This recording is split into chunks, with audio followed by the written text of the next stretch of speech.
Hey there, it's Books and Big Hair, and today I'm going to be talking about diversity in books and why it's so important.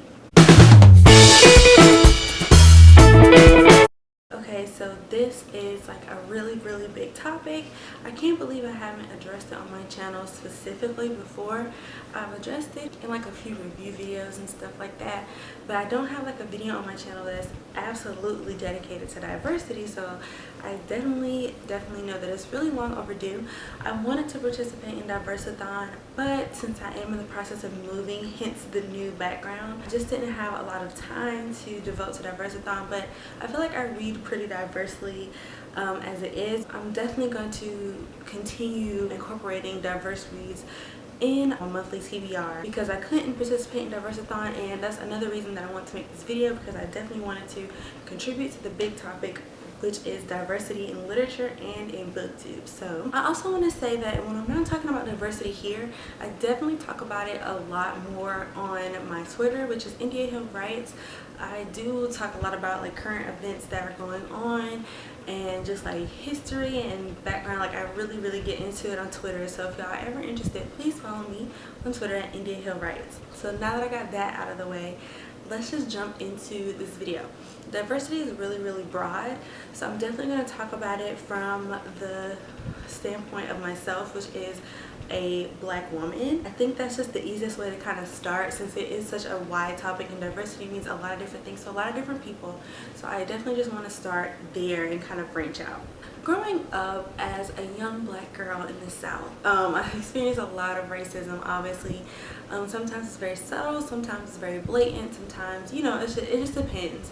I grew up with it a lot, and on top of that, I didn't have a lot of black girls to look up to like in the media. Like there were some here and there, but you know, like growing up there weren't a lot of cartoons that featured like black families. I used to get like J14 magazine, if I remember, like those magazines with all the posters and stuff. They didn't have a lot of black girls there. They didn't even have really a lot of black boys in there. I think Destiny's Child was like the big black pop group, which is why I love Beyonce so much to this day. But like specifically with reading, there definitely wasn't a lot of black girls in books for my demographic. If there were, then the books were really sad, or the main character was over sexualized. They were either like the, you know, the American Girl stories where the girl's like a freed slave or she was a slave or something about slavery. It's always something about slavery. I had this book where the girl, I think she was like a queen or something of some country in Europe, and she got captured into slavery. Like it was always slavery. Or the books were over sexualized. The girls were experiencing sexual things really early on and stuff like that, and me being in elementary school, I'm not thinking about that, and my mom didn't want me to read those, so it was just like I didn't have a lot of books with main character black girls. I think the first one I discovered was Jessie from the Babysitters Club. She came a little later into the Babysitters Club, but she did have her own designated books, so that was one of the first, and I was really excited about that. But off the top of my head, I can't think of any books where the main character was a black girl, and that's really sad, but it was just the reality of the situation. My favorite books just didn't have any main characters of color, period. I used to read a lot of Harry Potter, of course, Captain Underpants, Junie B. Jones, Amber Brown, Little House on the Prairie even. And Little House on the Prairie was one of my favorite series. As I grew up, I realized there were a lot of racist undertones in the books, and I was internalizing those, not like taking the prejudice in the book and like putting it out on people, but you read them and you don't realize that it's prejudice or racist. Now at 24 years old, I'm finally finding books that are like young adult books where the main character looks like me or reminds me of someone I know personally, like in my family or something, or it's a happy story.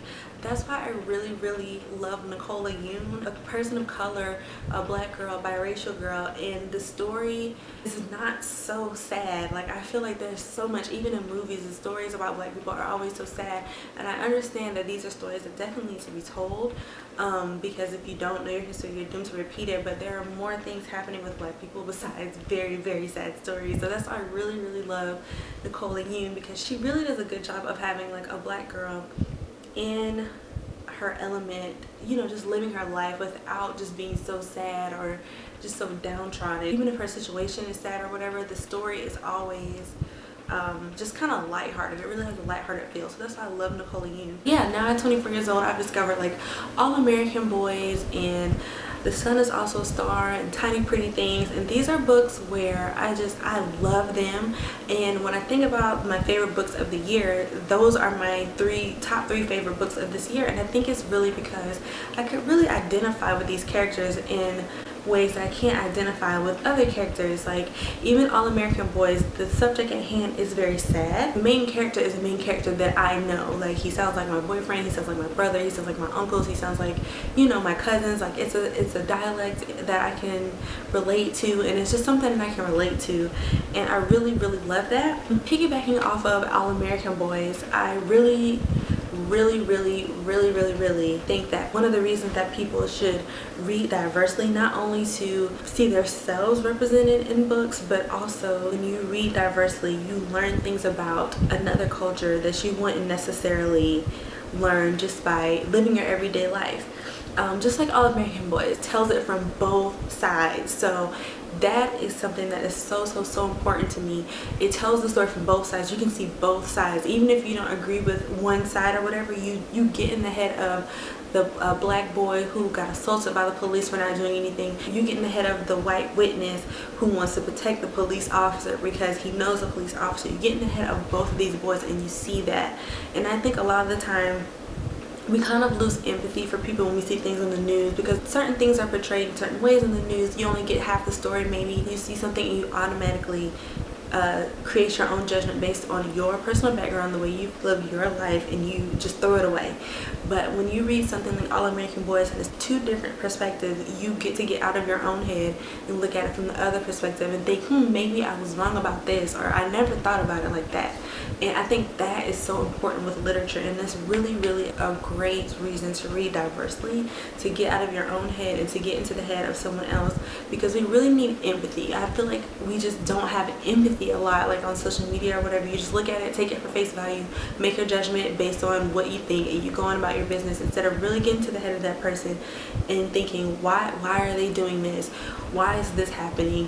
Why does this person feel this way? I can't agree with it. Like really get into their head. And I think literature does a good job of that, but you have to read outside of your culture or what have you to get to that point. That's one of the reasons why I want to get my own novel published, because I feel like I'm writing for certain gaps that I don't see in literature right now. Diversity has definitely come a long way, but at the same time there are still gaps. A lot of ground is covered with like the white teenage male character, the white teenage female character, and there's still a lot of gaps with black characters. And like I said, I'm speaking about black characters specifically because I'm just speaking from my own experience.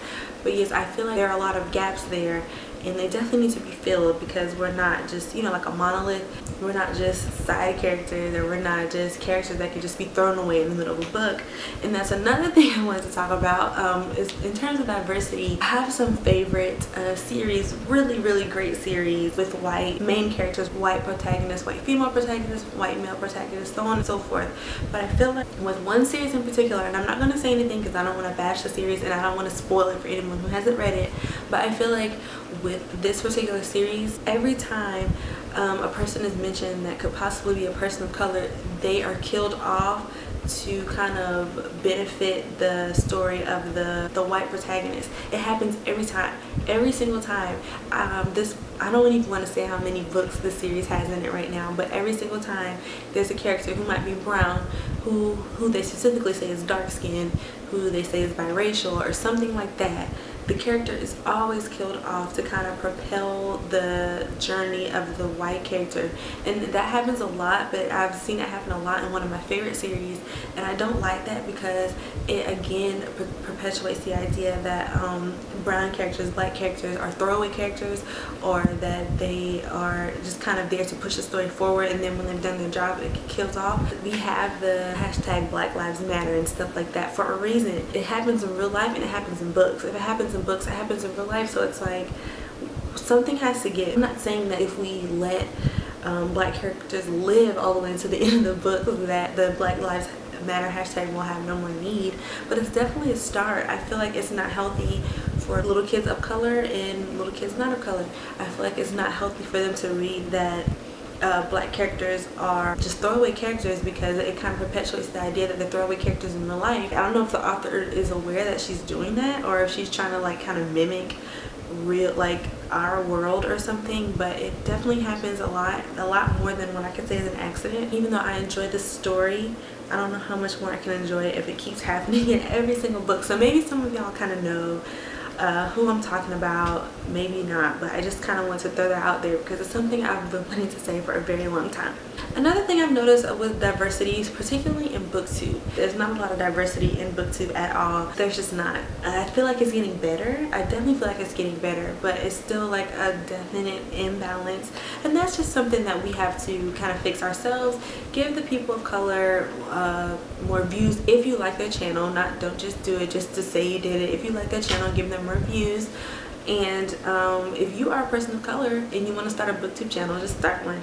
I feel like those are just kind of two things that we could do to get diversity more into Booktube. I feel like when people pick book club books for the month and stuff like that, there's not a lot of diversity in those.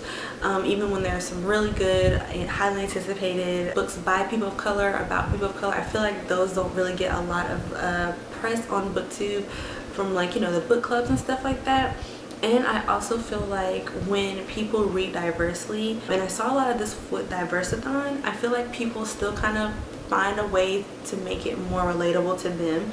I feel like, and even I'm guilty of this too, so I'm not just like attacking anybody, I'm guilty of this too. But Diversathon, I might pick 3 books with black girls as the main characters. It's a representation of myself, but at the same time, I'm not doing my part because I'm not reading outside of my own culture. I'm guilty of this too. I feel like a lot of people, they'll, like, for example, we'll have like a white booktuber say, hey, here's my books for Diversathon, and the characters might have a different maybe sexual orientation, or they might be a different gender, but all of the books have characters that are white in them. So it's like you're kind of being diverse, but not really. And I feel like you have to kind of broaden that horizon if you really want to get to the meat of getting out of your comfort zone and reading diversely. We're all guilty of that, I think, because everyone kind of wants to hold on to something that is familiar even when they do read diversely. But I feel like we can all do our part and read a little bit differently, because I just don't think that staying within your own culture, whether it be, you know, in real life or reading books, I don't think it's good, and I don't think it's safe. It's not safe for people of color, because the more that you don't understand people of color, it puts us at danger, because it's automatically turned into a fear. And if there's fear involved, then danger might come from that, and it's like a chain reaction. So I think that we have to do our part as readers to read diversely. We have to read diversely to understand another culture. You have to, so you won't internalize that misunderstanding for fear and use that fear as a means or as an excuse to say something that you shouldn't have said to this person, do something that you shouldn't have done to this person, and kind of rationalize it out of fear. So, because fear is just what you don't understand.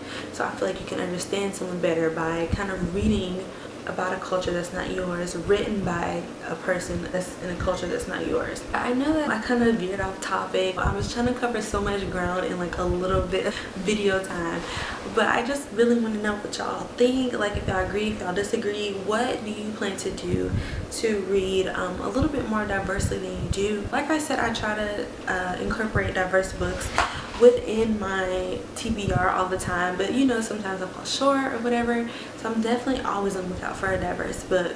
I'm gonna continue with the Wrath and the Dawn series. I got the Rose and the Dagger. I'm gonna continue with that this month, Amber and the Ashes and stuff like that. Really just read diversely, not to enrich your own reading experience, but to better understand others, because you don't know how much understanding others can potentially save a life. You can definitely do your part with understanding someone just by reading and learning that culture, learning that this culture might do something different from you, but it's not something to be scared of, or it's not something to hate or whatever. Just read diversely. I just feel like it's a little bit more important than just saying that you read diversely just because you want to seem like a good person. It's more important than people realize, because we just need that understanding of each other, I think. But yeah, just let me know what y'all think about this video in the comments. I apologize if I'm rambling or if I'm not making total sense. If you need me to clarify something, please just let me know in the comments, because I know I'm just kind of all over the place. But yeah, let me know what was the last diverse book that you read. Let me know what you thought about this video. And yeah, I'll leave some links of some like diverse articles and stuff like that in the description box below if y'all want to check those out. And thank y'all for tuning into my channel, and I'll talk to you in my next video.